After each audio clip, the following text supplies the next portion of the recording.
రెడ్డి గారి జీవితాన్ని కూడా ఆలోచించుకోవాల్సిన మీరందరూ తెలుసుకోవాల్సిన అవసరం ఉంది. మనందరి మాదిరిగానే ఆయన కూడా ఒక హంబుల్ కుటుంబంలో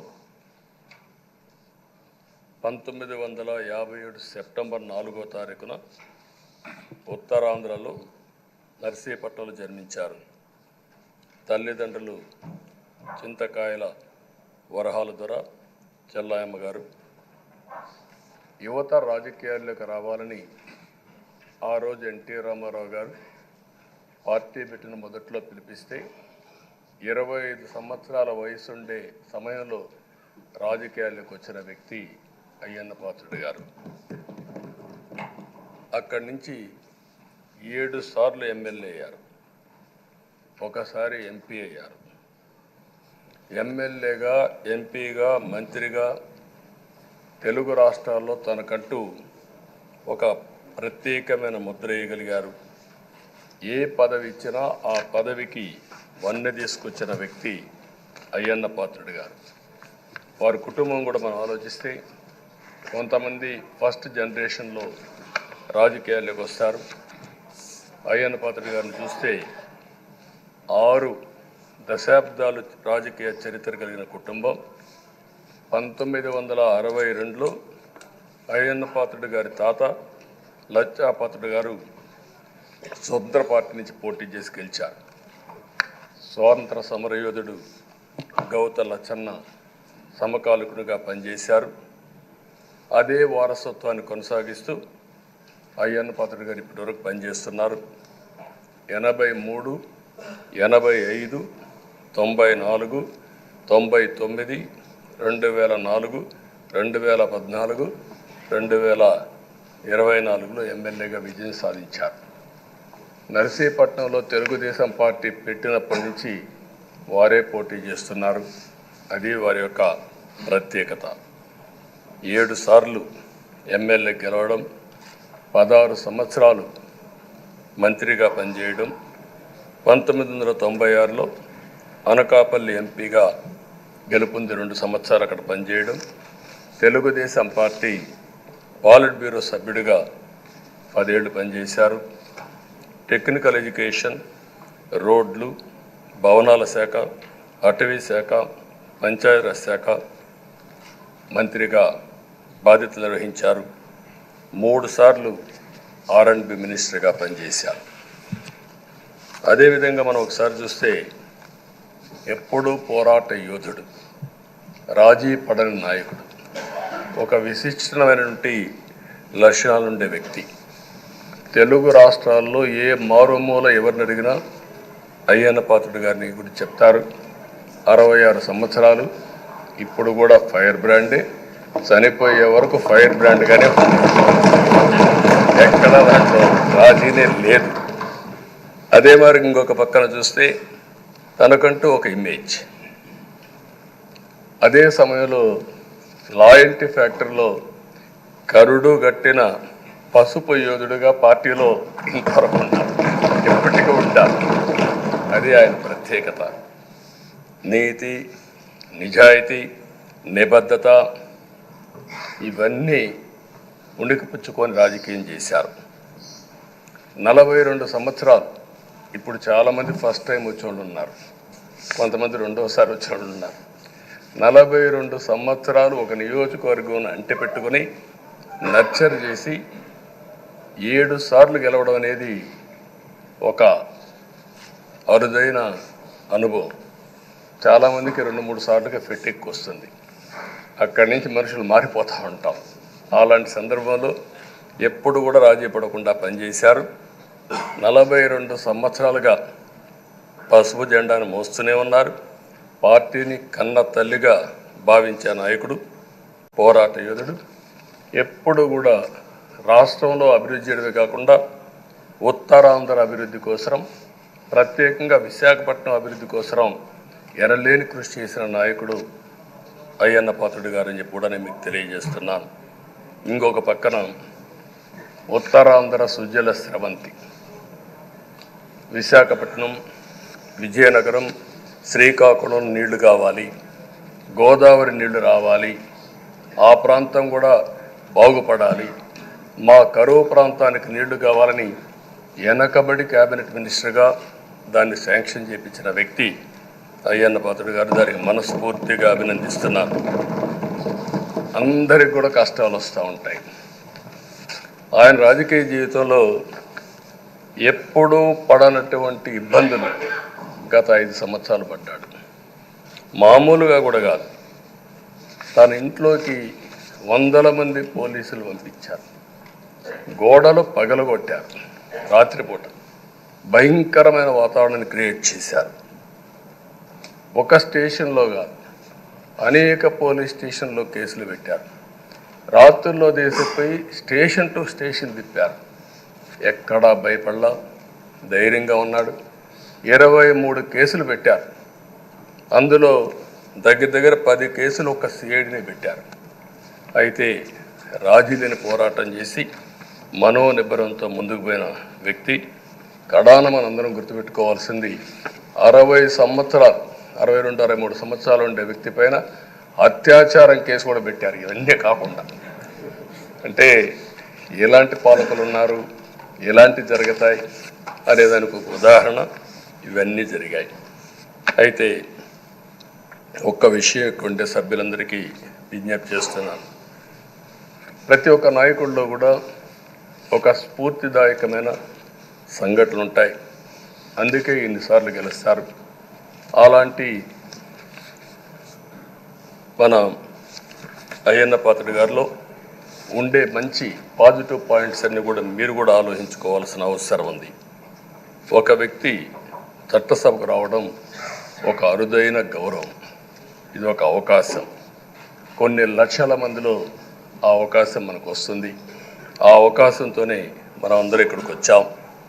అయితే మనం అందరం గుర్తుపెట్టుకోవాల్సింది, మనల్ని ఎంపిక చేసిన ప్రజలకి ఏం చేయాలి, తాత్కాలికంగా ఏం చేయాలి, ఒక టైం బౌండ్ ప్రోగ్రాంలో ఏం చేయగలుగుతాం, దీర్ఘకాలంలో ఏం చేయగలుగుతామో మనం అందరం ఆలోచించుకుని అలాంటి సమస్యల్ని పరిష్కారం చేయాల్సిన బాధ్యత మనందరి పైన ఉంది. అంతేకాకుండా ఈరోజు ఎక్కుండే ఎమ్మెల్యేలందరినీ కోరుతున్నాం, మనందరి పైన ఒక పవిత్రమైన ఉన్నతమైన బాధ్యతని తెలుసుకోవలసిన అవసరం ఉంది. చట్టసభల్లో సభ్యుల ప్రవర్తన, వ్యాఖ్యలు, చర్చలు, మనం ఏదో ఇక్కడ అపోజిషన్ ఉంటే అపోజిషన్కే జవాబుదారితనం, వాళ్ళ మీద మాట్లాడాలనే ఆలోచన కాకుండా మనం మాట్లాడే విషయాలు రాష్ట్రం మొత్తం ప్రజలంతా వాచ్ చేస్తూ ఉంటారు. మీ నియోజకవర్గంలో ఉండే ప్రజానీకం వాచ్ చేస్తారు, రాష్ట్రం అంతా వాచ్ చేస్తారు. ఒక సభ్యుడిగా మీరు సమర్థవంతంగా పనిచేస్తే ఎక్కడ లేని గౌరవం వస్తుంది. దానికి మనందరం కృషి చేయాల్సిన అవసరం ఉంది. అయితే ఓసారి బాధేస్తుంది. గడిచిన 5 సంవత్సరాలు శాసనసభ అంటే చాలా భిన్నంగా నడిచింది. ఎంతో పవిత్రమైన శాసనసభను గత ప్రభుత్వం ఒక వికృతమైన పోకడలు, నీచ రాజకీయాలు, వ్యక్తిత్వ హననానికి ఒక వేదికగా చేశారు. ఇదే అసెంబ్లీలో దూషణలు, బూతులు, విక్కరింతలు, కక్ష సాధింపులు, మైకు లేకుండా పోవడం ఒకటి కాదు, చాలా సమస్యలు వచ్చాయి. అదే సమయంలో ఫస్ట్ టైం వచ్చిన ఎమ్మెల్యే బాధ్యతారాహిత్యంగా 6-7 సార్లు గెలిచిన ఎమ్మెల్యేని వెక్కిరించడం, బూతులు తిట్టడం, చాలా వల్గర్గా ప్రవర్తించే పరిస్థితికి వచ్చారు. ఆ రోజు ప్రభుత్వం యొక్క వైఫల్యాల్ని క్వశ్చన్ చేస్తే వాళ్ళపైన సభలోనే దాడి చేయడం, నీచంగా మాట్లాడడం, వాళ్ళ మనోభావాలు దెబ్బతీయడం, ఇవన్నీ చేసే పరిస్థితికి వచ్చారు. ఇక్కడుండే నాయకులు నేను చూశాను. ఆ రోజు తెలుగుదేశం పార్టీ 23 మంది గెలిచాం. జనసేన లేరు, బీజేపీ లేరు. కానీ ఆ 23 మందిని గెలిచినాక ఇదే అసెంబ్లీకి వస్తే వాళ్ళు ప్రవర్తించిన తీరు మీరు చూస్తే చాలా బాధాకరంగా ఆ రోజు పనిచేసే పరిస్థితికి వచ్చారు. ఆ రోజు ఒక్క విషయం మీరు చూస్తే, నేను కూడా ఇదే హౌస్లో చాలా బాధపడిన సందర్భం రోజు ఉంది. మెంబర్స్ అందరం ఉన్నాం. నన్ను గురించి నా కుటుంబాన్ని గురించి ఇష్టానుసారంగా మాట్లాడితే కనీసం యాక్షన్ తీసుకోవడానికి నాకు మైక్ ఇవ్వమని అడిగాను. మేము నిరసన తెలియజేసి ఎడతామని మైక్ అడిగితే మైక్ ఇవ్వలేదు. ఇవ్వకుండా మీరు చూస్తే మామూలు సంఘటన కాదు. ఆ రోజు నేను ఒక మాట చెప్పాను, ఇది గౌరవ సభ కాదు, మీరు నాకు మైక్ కూడా ఇవ్వడం లేదు, మైక్ ఇవ్వకపోయినా నేను స్టేట్మెంట్ ఇవ్వాలి కాబట్టి ఇచ్చేడతాను రికార్డు కోసం అని చెప్పి గట్టిగా లేచి ఇదే సీట్లో కూర్చొని ఆ రోజు నేను చెప్పింది అదే వర్డ్స్ మీకు రిపీట్ చేస్తున్నాను. నేను స్టేట్మెంట్ ఇవ్వాలనుకున్నాను, మీరు మైక్ ఇవ్వకుండా చేశారు. అయినా నాకు బాధ లేదు. మళ్ళీ చెప్తున్నా, ముఖ్యమంత్రిగానే ఈ హౌస్కు వస్తాను తప్ప అదర్వైజ్ రాజకీయాలు అవసరం లేదు. ఇది ఒక గౌరవ సభ కాదు. ఇలాంటి గౌరవ సభలో నేనుండనని మరొక్కసారి చెప్తూ మీకు నమస్కారం. ప్రజలకు విజ్ఞప్తి చేస్తున్నా, నా అవమానం మీరు అందరూ అర్థం చేసుకొని నిండు మనసుతో ఆశీర్వదించాలని కోరుతూ ఈ సభ నుంచి వాకౌట్ చేస్తున్నానని చెప్పి వాకౌట్ చేసి బయట ప్రెస్ కాన్ఫరెన్స్ పెట్టాను. ఎందుకు ఈ విషయం చెప్తున్నానంటే నా జీవితంలో ఇది 9వసారి నేను ఎమ్మెల్యే. ఈ రాష్ట్రంలో తెలుగు జాతిలో నాకు వచ్చిన అవకాశాలు ఏ నాయకుడికి రాలేదు. 14 సంవత్సరాలు ముఖ్యమంత్రిగా పనిచేశాను. ఇప్పుడు మళ్ళీ ముఖ్యమంత్రి అయ్యాను. 15 సంవత్సరాల పొజిషన్ పార్టీ లీడర్గా పనిచేశాను. కానీ తిరుపతిలో నా పైన దాడి జరిగింది. 24 క్లేమోర్ మైన్స్ నా మీద బ్లాస్ట్ చేశారు. ఆ రోజు కూడా నా కళ్ళలో నీళ్లు రాలేదు. మొట్టమొదటిసారిగా ఎలాంటి సంబంధం లేని నా సతీమణి పైన ఆరోపణలు చేశారు. ఆ ఒక్కరిపైన కాదు, ఈ రాష్ట్రంలో ఆడపడుతులందరిపైన, గౌరవంగా బ్రతికే ఆడబిడ్డలందరినీ అవమానం చేయడం, సోషల్ మీడియాలో పెట్టడం, క్యారెక్టర్ అసాసినేషన్ చేయడం, ఇలాంటి చాలా సంఘటనలు జరిగాయి. దానికి పరాకాష్ఠగా ఆ రోజు శాసనసభ్యులు కానీ, కొంతమంది అయితే భవానీ శాసన సభలో సభ్యురాలుగా ఉండి ఎన్నో పోస్టింగ్స్ పెట్టే పరిస్థితికి వచ్చారు. అలాంటి సంఘటనలు చూసిన తర్వాత ఫస్ట్ టైం నా జీవితంలో ఆడబిడ్డల కోసరం ఇలాంటి హననాన్ని చేశారని బాధపడుతూ కంటతడి పెట్టాను. ఆ రోజే అనుకున్నా, ఇలాంటి పార్టీ ఈ రాష్ట్రానికి అరిష్టం, ఇలాంటి వ్యక్తిత్వం ఉండకూడదు. మళ్ళీ ఈ రాష్ట్రాన్ని గౌరవ సభ చేసి హోందాగా నడిపించే వరకు నేను పనిచేస్తానని చెప్పి ఒక శపథం చేశాను. ఆ శపథం ప్రకారమే ప్రజలు గెలిపించారు, వచ్చాను. ఈరోజు 2 సంవత్సరాల తర్వాత, ఆ రోజు నేను వెళ్ళింది 2021 నవంబర్ 19వ తారీఖున వెళ్ళాను. నిన్న మీ అందరి ఆశీస్సులతో, ప్రజలందరి యొక్క ఆమోదంతో ఈ సభలోకి ఎంటర్ అయ్యాం. నాకు జరిగిన అవమానం కానీ, ఆడబిడ్డలకు జరిగిన అవమానం కానీ భవిష్యత్తులో ఎవరికీ జరగకుండా కాపాడే బాధ్యత ఈ అసెంబ్లీ తీసుకోవాలని అందరినీ కోరుకుంటున్నాను. నా గౌరవాన్ని కాపాడిన ప్రజానీకానికి మరొకసారి మనస్ఫూర్తిగా ధన్యవాదాలు, అభినందనలు. నా జీవితాంతం రుణపడి ఉంటా.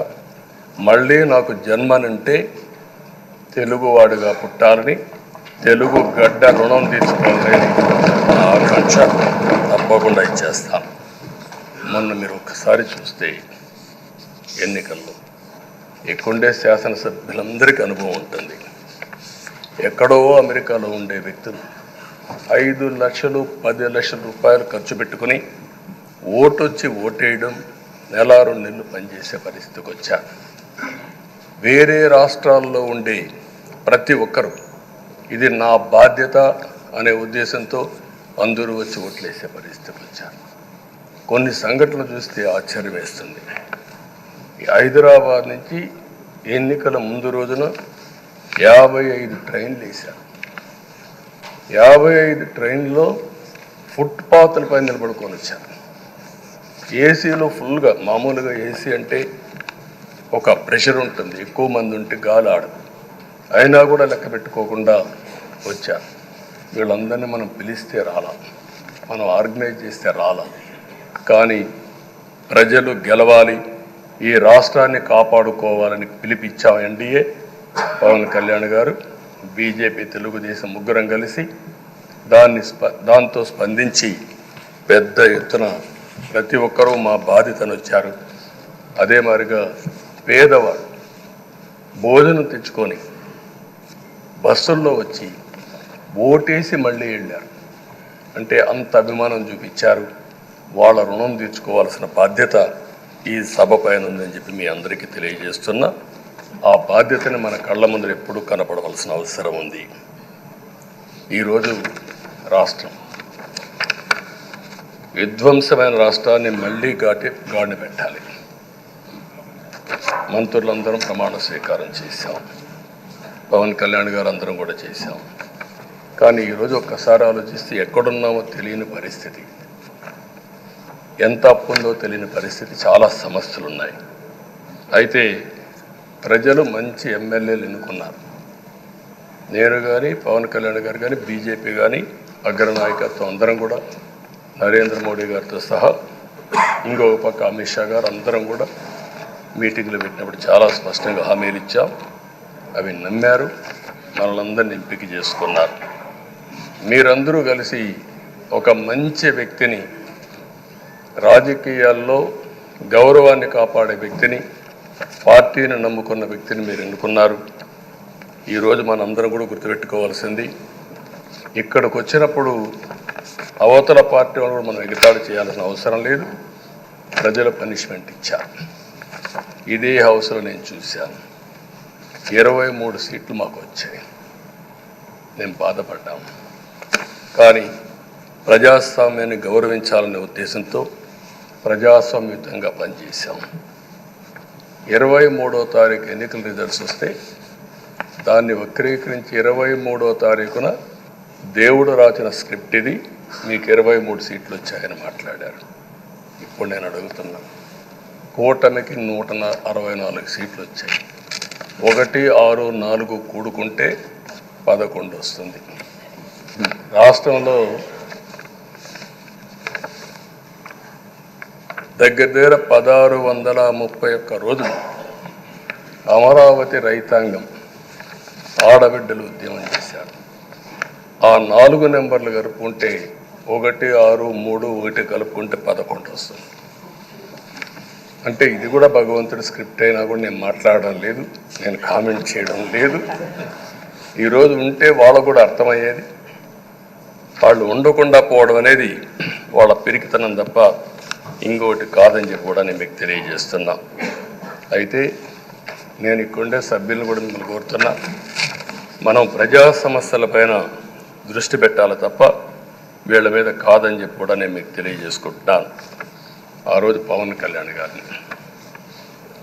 కళ్యాణ్ గారిని అసెంబ్లీ గేటు కూడా తాకనీయం అని పెద్ద పెద్ద డైలాగులు చెప్పారు.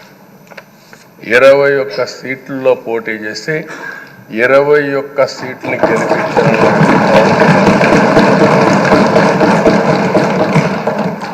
వైనాట్ 175 అని చెప్పి 11 కూడా తెచ్చుకోలేని నాయకత్వం.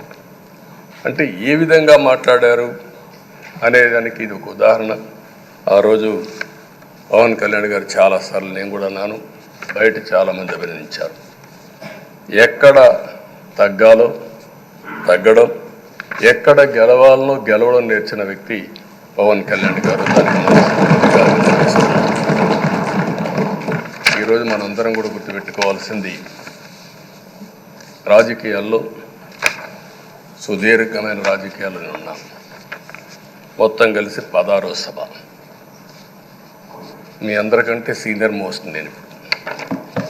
8 + 1 9వసారి, అంటే 16 సభల్లో 16వ సభ, 9 సభల్లో ఉన్నాను. అంటే అన్ని సభలను చూశాను.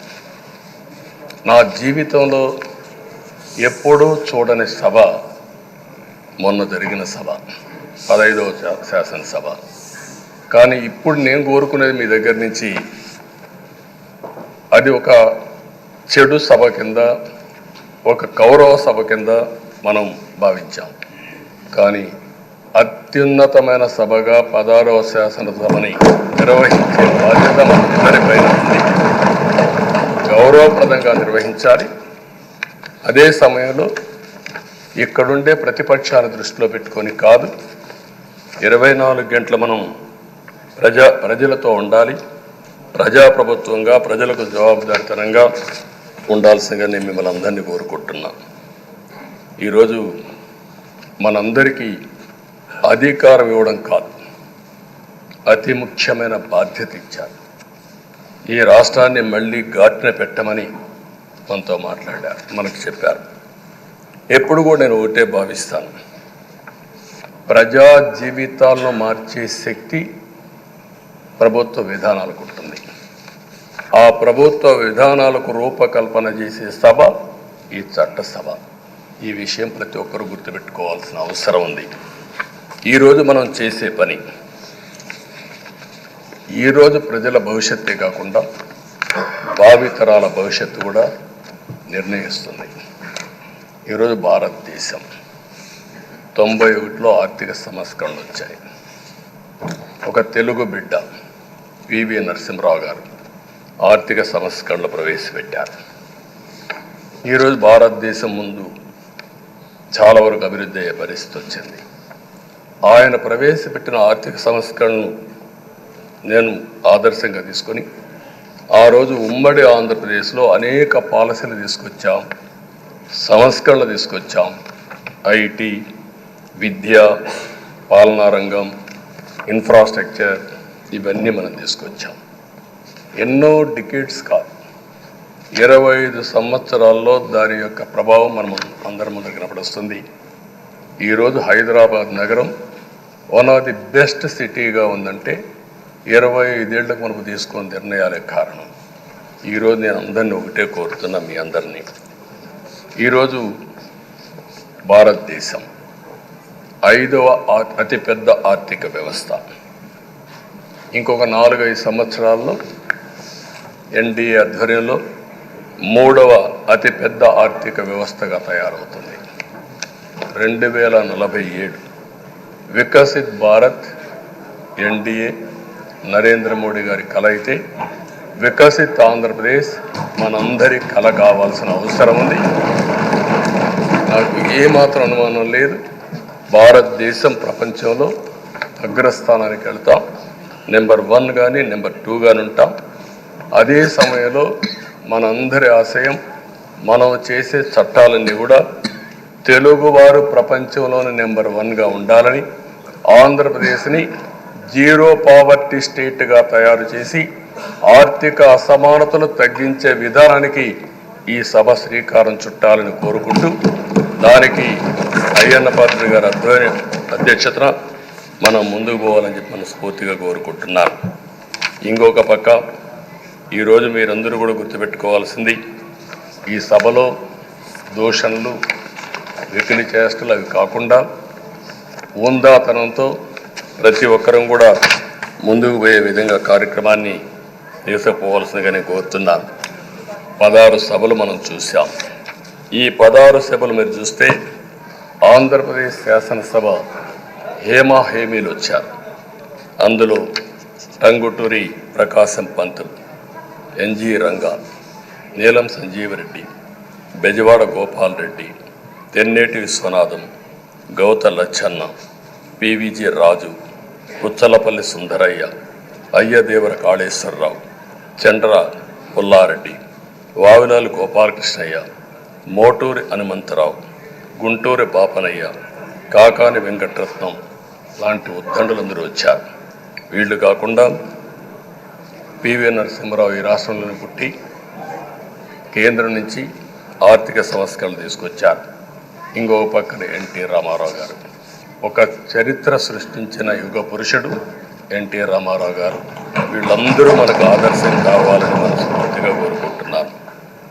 అందుకని ఈరోజు ఒక పక్కన చూస్తే చట్టసభల విలువ తెలిసిన వ్యక్తి అయ్యన్న పాత్రుడు గారు. అనేక సందర్భాల్లో ఒక్కోసారి ఆవేశాలు మెంబర్లు వచ్చాయి. అవన్నిట్లో మీరు కూడా భాగస్వాములుగా ఉన్నారు. కానీ ఈరోజు నేను కోరుకునేది మీ ఆధ్వర్యంలో రాజ్యాంగ స్ఫూర్తి నిలుస్తుందని, ప్రజాస్వామ్యాన్ని కాపాడతారని, ఈ సభ హోందాగా నడుస్తుందని దాంట్లో నాకు ఏమాత్రం అనుమానం లేదు. ఆ నమ్మకం ఉంది. దానికి మరొక్కసారి మీ యొక్క ఆధ్వర్యంలో భగవంతుడు అన్ని విధాల మీకు ఆ శక్తినివ్వాలని, తప్పకుండా ఈ అసెంబ్లీ సెషన్స్లో ఈ 5 ఏళ్లలో రాష్ట్రానికి కొన్ని సమస్యలు ఉన్నాయి. వాటి మీద ఎక్కువ మనం ఫోకస్ పెట్టాల్సిన అవసరం ఉంది. రాజధాని కట్టుకోవాలి, పోలవరం పూర్తి చేసుకోవాలి, నదుల అనుసంధానం చేసుకోవాలి, పెట్టుబడులు రావాలి, మౌలిక సదుపాయాలు కలిగించాలి, బీసీలకు బడుగు బలహీన వర్గాలకు న్యాయం చేయాలి. ఏది చేసినా పేదవాళ్ళ దృష్టిలో పెట్టుకొని ఈ అసెంబ్లీ చేసేటప్పుడు మీ అపారమైన అనుభవాన్ని మీరు ఉపయోగించుకొని ఈ సభను సక్రమైన దారిలో నడిపించడానికి మీరు దోహదం చేయాల్సిందిగా మిమ్మల్ని అందరినీ కోరుకుంటూ, ఈరోజు మీరేసే మీ ఆధ్వర్యంలో జరిగే చర్చలు 2047కి తెలుగు జాతి ప్రపంచంలోనే నెంబర్ 1గా ఉండడానికి, ఈ రాష్ట్రంలో పేదరికం లేని సమాజాన్ని నిర్మాణం చేయడానికి, ఆర్థిక అసమానతలు తగ్గించే దిశగా మన ప్రయాణం సాగడానికి పూర్తిగా మీ ఆధ్వర్యంలో సాగాలని చెప్పి కోరుకుంటూ, మరొక్కసారి మీకు భగవంతుడు అన్ని విధాల ఆయురారోగ్యాలు ఇచ్చి ఈ సభను సుజావుగా నడిపించే కార్యక్రమానికి శ్రీకారం చుట్టాలని కోరుకుంటూ మీకు నమస్కారం తెలియజేస్తున్నాను.